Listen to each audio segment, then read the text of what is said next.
Have you ever wanted to master a classic like homemade apple pie, but felt overwhelmed by all the steps? Well, I'm so excited to share with you this approach that creates an irresistible flaky crust with a tender and flavorful apple filling. With this recipe, you will feel like a seasoned pro. The crust begins with the basic ingredients of flour, sugar, and salt. However, the twist is to use large chunks of cold, preferably grass-fed butter. I do need to warn you that this method goes against the grain of many pie crust recipes.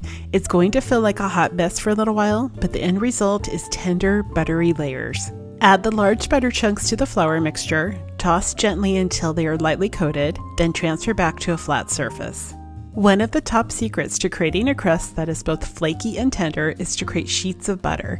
Using large chunks of cold butter that is then flattened with a rolling pin creates these distinct layers of butter. Even though traditional butter may be used, grass-fed butter is so much easier to work with when making this crust. Also, grass-fed butter offers some nutritional perks in addition to giving the crust a deeper, more complex flavor. Not only do I adore this rolling pin, it is so important to use a bench scraper because it will help to gather all the messy pie dough crumbs and helps to scrape any butter that sticks to the rolling pin. Once you've created the butter layers, transfer the mixture back to the bowl and add the ice water and gently toss. This is where the final magic comes into play, so you'll need the flat surface again. Continue the process of rolling the flour mixture and then using the bench scraper to fold the mixture over itself repeatedly until it comes together and forms layers. Another secret to creating an irresistible flaky crust is to always use cold butter and ice water. The cold temperature helps to prevent the butter from melting too soon, which is crucial for a flaky texture. Along the same line, it's important to minimally handle the dough. Work the flour and butter mixture just until it comes together and handle the dough as little as possible. Excessive touching can warm the butter up, making it less likely to be flaky. This is another reason why the bench scraper is so helpful. One more essential tip, make sure to lightly flour both the rolling pin and your surface as needed in between rolls to prevent the dough from sticking. Once the dough comes together, divide it into equal portions and wrap each portion in plastic wrap. Refrigerate for at least 1 hour or up to overnight. As a side note, when it's time to roll the crust out to form the pies, it's best to let the dough sit at room temperature for about 10 minutes before rolling. This will just make the dough easier to work with. Also, with baking for the holidays, it's easiest to make the dough 2 days before the holiday and bake the pie a day before the celebration. As far as the apples, you have a few choices. I always stick with the Granny Smith variety because I love the balance of these tart apples with the sweetness of the sugars. However, using a mixture of Braeburn, Honeycrisp, and Granny Smith apples will add more depth and complexity. Because the apples are not pre-cooked in this recipe, it's important to slice them in approximately a 1/4 inch thickness or smaller. This is just one of a few steps that will ensure the filling is fully cooked. As odd as it seems to add lemon juice, a small amount that the recipe calls for helps to brighten the flavors, balances the sweetness, while also keeping the apples from turning brown. What makes this filling so incredibly flavorful is the combination of both brown and granulated sugar, in addition to all the warm fall spices. However, if you prefer a milder flavor, just use cinnamon as the only spice. Also, using all-purpose flour and cornstarch both thickens the filling while giving it a smooth, glossy texture. Once everything is added, gently toss the apples until they are evenly coated. It's important to let the mixture sit for approximately 15 to 20 minutes and then toss gently again. This will allow the flavors to marry and the apples to release some of their juices. Just before rolling out the dough, make sure to preheat your oven and place a baking sheet on the lower rack to catch any possible drips from the pie.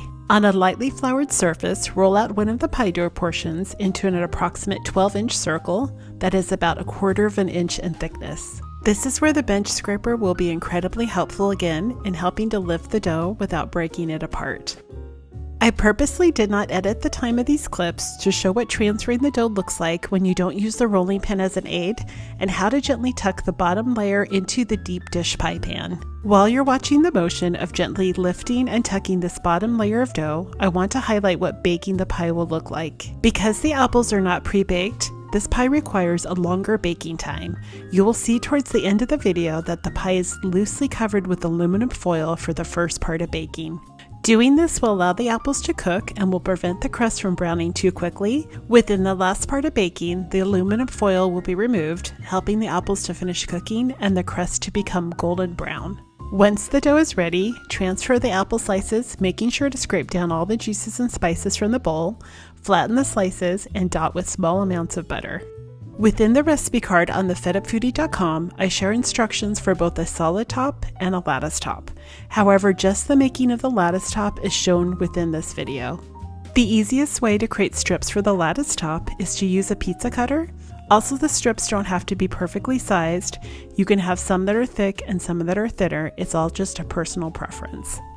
The trick to making a weaved pattern is to lay the strips all in one direction first, fold back every other strip halfway, and place just one strip going the opposite direction.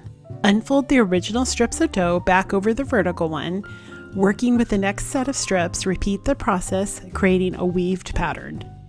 Depending on how tight you want your weaved pattern to be, it's helpful to have 16 to 18 strips in total for a tighter weave. While the video footage of this lattice top finishes, I want to encourage you to use the recipe card on my website for this recipe. This video is meant to be a support, showing the technique for this recipe. There's just no way I can share all the intricacies of making a homemade pie on this video alone. The recipe post and recipe card will fill in all the other details. But please never hesitate to ask any questions that may pop up. Once all the weaving is done, you'll trim any excess dough using scissors, leaving 1 inch of an overhang.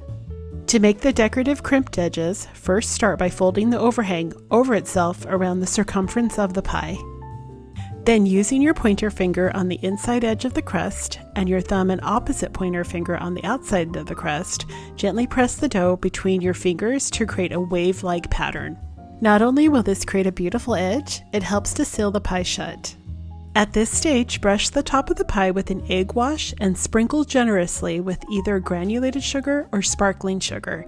This helps to give the pie a golden brown finish and a touch of sparkle.